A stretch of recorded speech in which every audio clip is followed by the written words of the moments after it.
Hello students, आज हम शुरू करेंगे osmosis and osmotic pressure. Hindi में इसको बोलते हैं परासरण एवं परासरण दाब। ठीक है, तो आपने देखा होगा कि अगर आप अपना हाथ एक नमक पानी के सलूशन में डाल दें, मतलब आपने एक बर्तन में पानी ले लिया है और उसमें नमक घोल दिया है, ठीक है, और आप 10 मिनट 15 मिनट अपना हाथ उसमें डाल दें, तो क्या होगा, जब आप हाथ बाहर निकालते हैं तो आपके हाथ की जो स्किन होती है, ठीक है, जो चमड़ी होती है वो क्या होती है, श्रिंक कर जाती है, सिकुड़ जाती है। ठीक है, तो ऐसा क्यों होता है, ऐसा क्यों होता है, ये हम लोग यहाँ पर पढ़ेंगे। इसी को बोलते हैं परासरण दाब। ठीक है, उसके पहले एक और चीज़ देख लेते हैं, क्या होता है, SPM बोलते हैं इसकी हिंदी में। इसका फुल फॉर्म होता है सेमी परमिएबल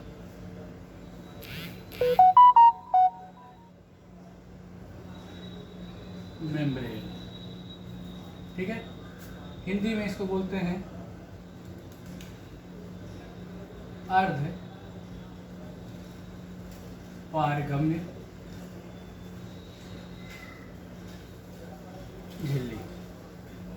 ठीक है, तो जैसा कि नाम से ही पता है कि ये जो झिल्ली है, ये जो मेम्ब्रेन है, ये हर किसी में पाई जाती है, हर एक लिविंग सेल में पाई जाती है, हर एक सजीव में पाई जाती है। ठीक है, इसका काम क्या होता है, इसका काम ये होता है कि ये कुछ लोगों को, ठीक है, ये कुछ लोगों को कुछ मॉलिक्यूल्स को अपने थ्रू, अपने से प्रवाहित होने देती है, अपने थ्रू फ्लो करने देती है, और कुछ को क्या कर देती है, ब्लॉक कर देती है। ठीक है, तो अगर आप बायो से होंगे, आपका सब्जेक्ट बायो होगा, तो आप इसके बारे में भली भांति परिचित होंगे, आपको बहुत अच्छी इसका आइडिया होगा। ठीक है, तो क्या है, एक मोटा मोटा अंदाज़ा लगा लेते हैं, क्या है कि सेमी परमिबल मेम्ब्रेन या अर्ध पारगम्य झिल्ली क्या होती है। ये एक ऐसी झिल्ली होती है, ऐसी मेम्ब्रेन होती है जो अपने में से कुछ पार्टिकल्स को फ्लो करने देती है और बाकियों को ब्लॉक कर देती है। अपने में से कुछ कणों को प्रवाहित होने देगी और बाकियों को ब्लॉक कर देगी। ठीक है, चलिए अब आते हैं अपने टॉपिक पे, और क्या करेंगे, फिर से एक वही कंटेनर लेंगे,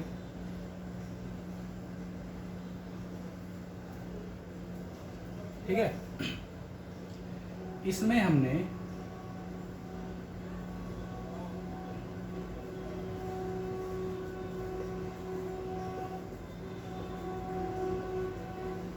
क्या भर रखा है, ये हमारा है सॉल्यूशन या विलियन। ठीक है, इस सॉल्यूशन और विलियन को, जिसको हम बोल रहे हैं विलियन या सॉल्यूशन, जो भी बोल रहे हैं, इसको हम कनेक्ट कर देते हैं, कहाँ से, यहाँ से।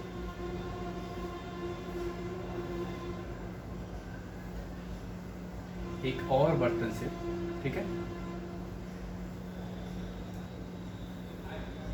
ठीक है, एक और बर्तन से यहाँ कनेक्ट कर देते हैं। इसको सीधा बना लिया जाए, इसको भी सीधा कर लेते हैं।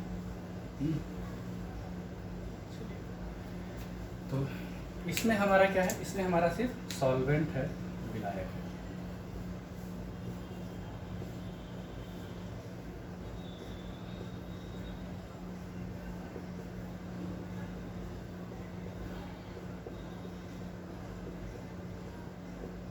ठीक है, ये हमारा क्या है,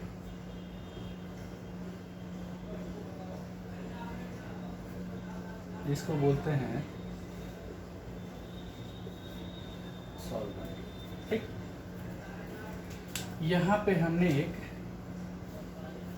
स्विच लगा रखा है, एक नॉब समझ लीजिए। ये जो नॉब है, ये क्या काम कर रहा है, अभी इन दोनों का फ्लो, जैसे ये इंटरकनेक्टेड है ना, एक दूसरे से आपस में जुड़े हुए आपको दिखाई दे रहे हैं, तो ये जो लगा हुआ है अभी, ये ऐसा काम कर रहा है कि इन दोनों को मिक्स नहीं होने दे रहा है, मिलने नहीं दे रहा है। विलियन और विलायक जो है, सोल्यूशन और सॉल्वेंट, अभी मिक्स नहीं हो रहा है। ठीक है, तो पहले देखते हैं होता क्या है। ये अगर आपका 1 लीटर है, ठीक है, विलायक जो आपका अमाउंट है, जो आपका सॉल्वेंट का अमाउंट है, वो कितना है, 1 लीटर है। ठीक है, और आपका विलेन भी क्या है, 1 लीटर है। ठीक है, आपका विलेन भी क्या है, 1 लीटर है। तो अब आप अगर ध्यान से देखें तो इस विलियन में विलायक और विलेय दोनों हैं, सॉल्वेंट और सॉल्यूट दोनों हैं, सॉल्वेंट और सॉल्यूट दोनों प्रेजेंट हैं इस विलयन में, इस सोल्यूशन में सॉल्वेंट और सॉल्यूट दोनों प्रेजेंट हैं, और ये दोनों मिलके कितना बना रहे हैं, 1 लीटर। ठीक है, और यहाँ पे अकेला 1 लीटर क्या है, सॉल्वेंट है, अकेला क्या है, विलायक 1 लीटर में। तो विलायक की कंसंट्रेशन सॉल्वेंट की सांद्रता कहाँ पर ज़्यादा होगी, ठीक है, सॉल्वेंट की कंसंट्रेशन यहाँ पर ज़्यादा होगी। ठीक है, क्लियर है, ऑब्वियस है, आप देख सकते हैं 1 लीटर में 2 लोग हैं और 1 लीटर में बिल्कुल अकेला है। ठीक है, तो सॉल्वेंट की कंसंट्रेशन या विलायक की जो सांद्रता है वो यहाँ पर ज़्यादा होगी, विलायक का जो अमाउंट है वो यहाँ पर ज़्यादा होगा। क्लियर है, ठीक है, चलिए, तो इतनी चीज़ हो गई। अब इसके थोड़ा आगे बढ़ते हैं। आप कोई भी एक नेचुरल फ्लो देख लें, ठीक है, आप कोई भी एक नेचुरल फ्लो का मतलब जो अपने आप होता है, वो हमेशा होता है हाई कंसंट्रेशन से लो कंसंट्रेशन। क्या होता है वो, high concentration to low concentration. ठीक है, उच्च सांद्रता से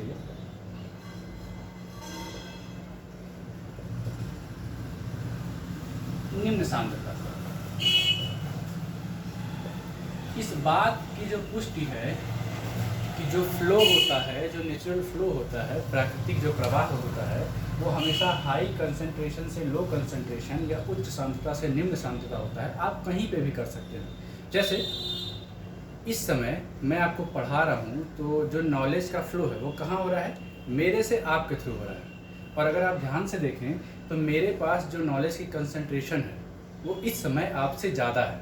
ठीक है, तभी मैं आपको कन्वे कर पा रहा हूँ। अगर आप जानते होते तो मे भी आप ये वीडियो ना देखें, ठीक है, मे भी आप इस चीज़ को ना पढ़ें। ठीक है, आप देखे होंगे कोई चीज़ ऊपर से हमेशा नीचे गिरती है। क्यों? क्योंकि यहाँ पे एनर्जी ज़्यादा है, यहाँ पे एनर्जी कम है। आप देखें बारिश हमेशा ऊपर से नीचे होती है, तो हमेशा क्या है, कंसंट्रेशन जहाँ पे हाई रहेगी वहाँ से कंसंट्रेशन कहाँ फ्लो करेगी, जहाँ पे लो वाली कंडीशन है। ठीक है, तो यहाँ पे अगर आप देखें कंसंट्रेशन कहाँ ज़्यादा थी, कंसंट्रेशन यहाँ पे ज़्यादा है, यहाँ पे हाई कंसंट्रेशन है। किसकी कंसंट्रेशन की बात कर रहे हैं हम, यहाँ पे हम विलायक के हाई कंसंट्रेशन की बात यहाँ पे कर रहे हैं। ठीक है, और यहाँ पे क्या है, लो कंसंट्रेशन की बात है। ठीक है, तो ये जो फ्लो होगा, ठीक है, अगर हम इस कॉर्क को, इस नॉब को ओपन कर दें तो ये जो फ्लो है, ये जो प्रवाह है, ये उच्च सांद्रता से निम्न सांद्रता की तरफ होगा। क्लियर है, चलिए इसको खोल देते हैं। ठीक है, ये हमने यहाँ पे खोल दिया। ठीक है, अब ये क्या कर रहा है, जो सॉल्वेंट मॉलिक्यूल है, जो विलायक का कण है, वो क्या हो रहा है, मिक्स हो रहा है किसमें, सॉल्यूशन में। ठीक है, लेकिन हम चाहते हैं कि विलायक या सॉल्वेंट यहाँ पर इस बर्तन में ना आए। ठीक है, लेकिन अब हमने खोल दिया है, ये नॉब हमने खोल दिया है, इसको हम लगा नहीं सकते हैं। तो एक काम हम क्या कर सकते हैं कि अगर हम यहाँ पर प्रेशर लगाएं, ठीक है, यहाँ पे अगर हम प्रेशर लगाते हैं, एक पिस्टन ले लें हम, या और यहाँ पर हम प्रेशर लगाएं, ठीक है, जैसे मान लीजिए इस पिस्टन को अगर आप दबाते हैं, ठीक है, जैसे आप इसको दबाते हैं, तो अब देखिए जो विलायक का फ्लो है, जो सॉल्वेंट का फ्लो है सोल्यूशन में, वो क्या होगा, थोड़ा सा रुकने लगेगा। रुकेगा कि नहीं रुकेगा, आप ऑब्वियस चीज़ है, आप तो इसको थोड़ा सा फील कर सकते हैं। जैसे मान लीजिए यहाँ पे मेरे दो हाथ के बीच में अगर फ्लो ज़्यादा है किसी चीज़ का, ठीक है, किसी चीज़ का प्रवाह ज़्यादा है, और अगर हम अपने हाथों के बीच का गैप कम करें, वॉल्यूम कम करें, तो वो फ्लो क्या हो जाएगा, रुकने लगेगा, कम होने लगेगा। ठीक है, तो यही काम क्या किया, जब ये फ्लो यहाँ से यहाँ हो रहा था, विलायक से विलेन की तरफ जब फ्लो हो रहा था, सॉल्वेंट मॉलिक्यूल से सोल्यूशन की तरफ जब फ्लो हो रहा था, तो हमने क्या काम किया कि इसको दबाना शुरू कर दिया, इस बर्तन पे प्रेशर लगाना शुरू कर दिया। ठीक है, और जब आप प्रेशर लगाएंगे, ठीक है, तो क्या होगा, जो विलायक का फ्लो है, जो विलायक का प्रवाह है, सॉल्वेंट का फ्लो है, किधर, सोल्यूशन के साइड, विलेन के साइड, वो क्या होगा, कम होने लगेगा। और एक ऐसी कंडीशन आएगी, आप इसको धीरे धीरे बढ़ाते जाएं, एक ऐसी कंडीशन आएगी कि विलायक का प्रवाह इस दिशा में रुक जाएगा। ठीक है, विलायक का प्रवाह, सॉल्वेंट का फ्लो इस डायरेक्शन में क्या होगा, रुक जाएगा, ठीक है। और उस कंडीशन में जो प्रेशर आएगा, क्या है, उस कंडीशन में जो प्रेशर आएगा, ठीक है, क्या कहा हमने कि इतना प्रेशर लगा दें कि ये फ्लो रुक जाए, बस उसी प्रेशर की बात की जा रही है। इतना दाब लगा दें कि ये जो प्रवाह है विलायक का विलेन की तरफ, यही रुक जाए। उसी दाब को हम क्या बोलते हैं, परासरण दाब, ठीक है। उसी दाब को हम बोलते हैं परासरण दाब। क्लियर है। तो अगर इस प्रेशर को, ये जो एक्सेस प्रेशर हम लगा रहे हैं, अतिरिक्त दाब हम लगा रहे हैं, इसको अगर हम दिखाएं पाई से, ठीक है, जनरली इसको जो परासरण दाब होता है, ऑस्मोटिक प्रेशर होता है, इसको हम पाई से ही दिखाते हैं, ठीक है। अगर इसको हम पाई से शो करें, ठीक है, तो ये पाई हमारा क्या है, परासरण दाब है। क्लियर है। चलिए, अब विलायक का जो प्रवाह है सॉल्यूशन की तरफ, यही क्या कहलाता है, परासरण कहलाता है, ठीक है। इसको मैं यहाँ पे लिख देता हूँ, flow of solvent to solution, ठीक है।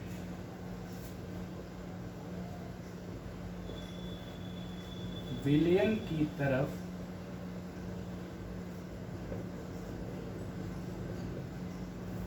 विलायक का प्रवाह, ठीक है। तो यही सिंपल परासरण की परिभाषा, ऑस्मोसिस की जो डेफिनेशन है वो क्या है, flow of solvent to solution, flow of solvent molecules to the solution side, ठीक है। विलयन की तरफ विलायक का प्रवाह परासरण कहलाता है। और ये प्रवाह रोकने के लिए आप सॉल्यूशन के ऊपर जो प्रेशर अप्लाई करेंगे, इस फ्लो को रोकने के लिए विलयन के ऊपर जो आप दाब अप्लाई करेंगे, बस इतना कि रुक जाए। उससे ऐसा नहीं है कि इतना ना लगा दें कि यहाँ से लोग यहाँ आने लगे। अगर आप ये प्रेशर बढ़ा देंगे तो इधर से इधर भी तो आ सकते हैं ना, लेकिन क्या करना है, बस इतना ही लगाना है, मिनिमम इतना लगा देना है कि बस रुक जाए, बैलेंस हो जाए, उससे ज़्यादा काम नहीं करना, ठीक है। तो इतना प्रेशर लगा दें कि ये जो फ्लो है इस डायरेक्शन का वो क्या हो जाए, ब्लॉक हो जाए, ठीक है। तो वो जो एक्सेस प्रेशर है वही हमारा क्या कहलाता है, यहाँ पे हम दिखाते हैं इसको पाई से, और ये पाई हमारा क्या है, ऑस्मोटिक प्रेशर, या बोलते हैं इसको हिंदी में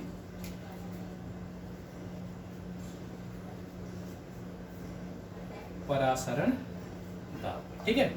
अब ये पाई जो है, ये निर्भरता किस पे है, इसकी निर्भरता है विलयन की सांद्रता पर, विलयन सॉल्यूशन की कंसंट्रेशन पे, हमने सी से दिखाया।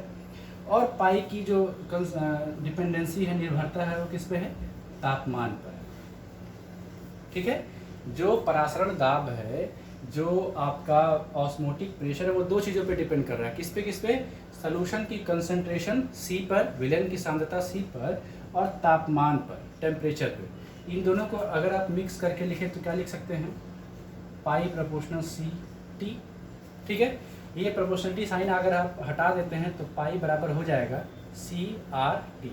ये आर क्या है, यूनिवर्सल गैस कांस्टेंट, सार्वत्रिक गैस स्थिरांक। आर आप जानते हैं, आर बराबर होता है 8.314 जूल पर केल्विन पर मोल, ठीक है। तो ये आप जानते हैं, ये काम हो जाएगा। अब कंसंट्रेशन को थोड़ा सा और ब्रेक कर लेते हैं, तो इसको आप लिख सकते हैं number of moles divided by volume into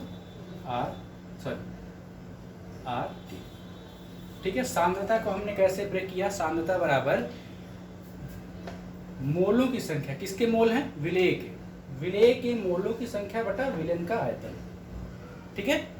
विलेय के मोलों की संख्या बटा विलयन का आयतन। अगर आप ध्यान से देखें तो ये और कुछ नहीं, मोलैरिटी है, मोलरता है, ठीक है। तो हमने कंसंट्रेशन को ऐसे रिप्रेजेंट कर लिया। तो हमको पाई बराबर मिला क्या, कहीं पे भी अगर आपको सी लिखा हुआ है, कंसंट्रेशन या सांद्रता, तो आप इसको ऐसे ब्रेक कर सकते हैं, इस चीज़ को ध्यान रखना। तो पाई बराबर परासरण दाब बराबर osmotic pressure equal to N by V, और ये आर टी, ठीक है, एन बाई वी और ये आर टी, ठीक है। आर क्या है, गैस कांस्टेंट है, सार्वत्रिक गैस स्थिरांक, ठीक है, टेम्परेचर। आपको कोई क्वेश्चन मिल जाएगा। अब ये एन जो है, इसको आप ब्रेक कर सकते हैं ना, विलय के मोलों की संख्या, दिया गया द्रव्यमान, ये आपका विलय का मोल है, सोल्यूट का मोल है, तो इसको लिख सकते हैं दिया गया द्रव्यमान बटे मोलर द्रव्यमान। चलिए और ब्रेक कर देते हैं, तो ये हो जाएगा पाई बराबर डब्ल्यू बी, दिया गया द्रव्यमान, गिवन वेट ऑफ सॉल्यूट, विलय का दिया गया द्रव्यमान, और ये मोलर द्रव्यमान, और R into T divided by V। ये आपका पूरा फार्मूला यहाँ पे जनरेट हो गया। ठीक है, एक और चीज़, आपने 4 कोलिगेटिव प्रॉपर्टी पढ़ी, 4 अणुसंख्यक गुणधर्म पढ़े। कौन कौन से? वाष्प दाब का अपेक्षिक अवनमन, relative lowering in vapour pressure, वहाँ पे भी आप विलेय का मोलर द्रव्यमान निकालते थे, जो मोलर वेट है सॉल्यूट का वो निकालते थे। आपने दूसरा पढ़ा हिमांक एलिवेशन इन बॉइलिंग पॉइंट। ठीक है, क्वथनांक का उन्नयन आपने पढ़ा, वहाँ पे भी आप मोलर वेट निकालते थे, विलेय का मोलर द्रव्यमान निकालते थे। आपने पढ़ा हिमांक का अवनमन, वहाँ पे भी आप मोलर वेट निकालते थे, सॉल्यूट का विलेय का मोलर द्रव्यमान वहाँ भी निकालते थे, और यहाँ पे भी निकालना। ठीक है, अगर आपसे कोई पूछा जाए बेस्ट मेथड कौन सा है विलेय का मोलर द्रव्यमान निकालने के लिए, बेस्ट मेथड कौन सा है, तो आप क्या बोलेंगे? ऑस्मोसिस। ऑस्मोटिक प्रेशर के थ्रू या ऑस्मोसिस के थ्रू आप जो आपका विलेय है, जो सॉल्यूट है, उसका मोलर वेट बड़े एक्यूरेटली फाइंड आउट कर सकते हैं। तो कभी कभी ये क्वेश्चन पूछ लिया जाता है, क्वेश्चन पेपर में आपके आ जाता है, इसको आप ध्यान से देखें। ठीक है, लास्ट एक देख लेते हैं, रिवर्स ऑस्मोसिस क्या होता है। ठीक है, रिवर्स ऑस्मोसिस क्या होता है?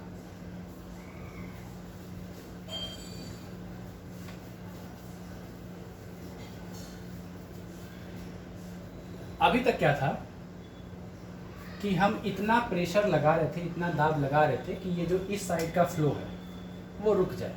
ठीक है, बस इतना ही, इतना प्रेशर लगा रहे थे कि इस साइड का फ्लो रुक जाए। सोल्यूशन के ऊपर, विलेन के ऊपर इतना प्रेशर लगा रहे थे कि इस साइड का फ्लो रुक जाए। लेकिन अगर हम ऑस्मोटिक प्रेशर के ज़्यादा, परासरण दाब से ज़्यादा यहाँ पर दाब लगा दें, ठीक है, जोर से दबा दें, तो यहाँ ये फ्लो जो है ये उल्टा हो जाएगा, इस दिशा में होने लगेगा। ठीक है, अगर हम ऑस्मोटिक प्रेशर से ज़्यादा प्रेशर यहाँ अप्लाई कर दें तो क्या होगा? विलयन से विलायक की तरफ, सॉल्यूशन से सॉल्यूट की तरफ फ्लो होने लगेगा। इसी कंडीशन को बोलते हैं रिवर्स ऑस्मोसिस।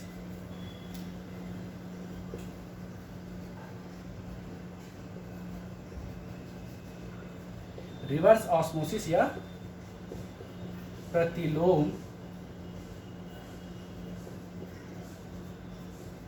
परासरण।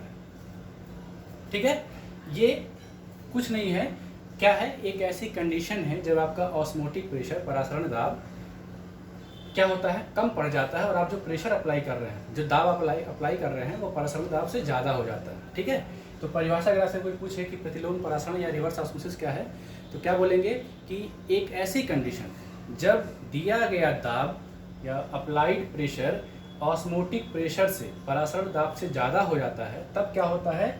सॉल्यूशन का फ्लो सॉल्वेंट की तरफ हो जाता है। ठीक है, विलेन का प्रवाह विलायक की तरफ होता है। उसी कंडीशन को हम क्या बोलते हैं? रिवर्स ऑस्मोसिस या प्रतिलोम परासरण। और ये काम कहाँ इस्तेमाल आता है? रिवर्स ऑस्मोसिस को अगर आप शॉर्ट में पढ़ें इसको बोलते हैं और घरों में जो ऑरो लगता है उसका फुल फॉर्म रिवर्स ऑस्मोसिस होता है, सबके घरों में लगा होगा। ठीक है, तो ये बेसिक प्रिंसिपल क्या है? पानी साफ करने का यही बेसिक प्रिंसिपल है, रिवर्स ऑस्मोसिस। ठीक है, क्लियर हो गया? तो पहले देख लेते हैं, एक बार रिव्यू कर लेते हैं जल्दी जल्दी। ऑस्मोसिस क्या है? सॉल्वेंट मॉलिक्यूल्स का फ्लो सॉल्यूशन की तरफ, विलायक का प्रवाह विलेन की तरफ। ठीक है, ये क्या हो जाता है? आपका ऑस्मोसिस हो जाता है। ऑस्मोटिक प्रेशर क्या होता है कि सॉल्वेंट मॉलिक्यूल का फ्लो सॉल्यूशन की तरफ रोकने के लिए जो आप प्रेशर अप्लाई करेंगे, विलायक का प्रवाह विलेन की तरफ रोकने के लिए जो आप प्रेशर अप्लाई करेंगे, वो क्या कहलाएगा? ऑस्मोटिक प्रेशर या परासरण दाब कहलाएगा। अब परासरण दाब क्या होता है? Pi is equal to C R T. C को आप n/v से ब्रेक कर लेंगे, आर टी, और ये आप इसको फर्दर ब्रेक करके क्या मिल जाएगा आपको? मोलर वेट किसका? विलेय का, सॉल्यूट का मोलर वेट, मोलर द्रव्यमान आपको मिल जाएगा। ठीक है, फिर आपने देखा रिवर्स ऑस्मोसिस क्या है? रिवर्स ऑस्मोसिस कि जब आपका अप्लाइड प्रेशर, जो आप दाब लगा रहे हैं, वो ज़्यादा हो जाए, किससे? आपके परासरण दाब से, ऑस्मोटिक प्रेशर से, तो उस कंडीशन को हम क्या बोलते हैं? Reverse osmosis. इस कंडीशन में विलेन से विलायक की तरफ प्रवाह होता है, और जो नेचुरल फ्लो है वो क्या होता है? उल्टा हो जाता है। ठीक है, तो ये पूरी कहानी थी इसमें। और अगर आपको वीडियो पसंद आया हो तो ज़रूर लाइक करें, सब्सक्राइब करें, और जितने भी बोर्ड के स्टूडेंट्स हैं आप उनके साथ इसको जरूर शेयर करें। Thank you.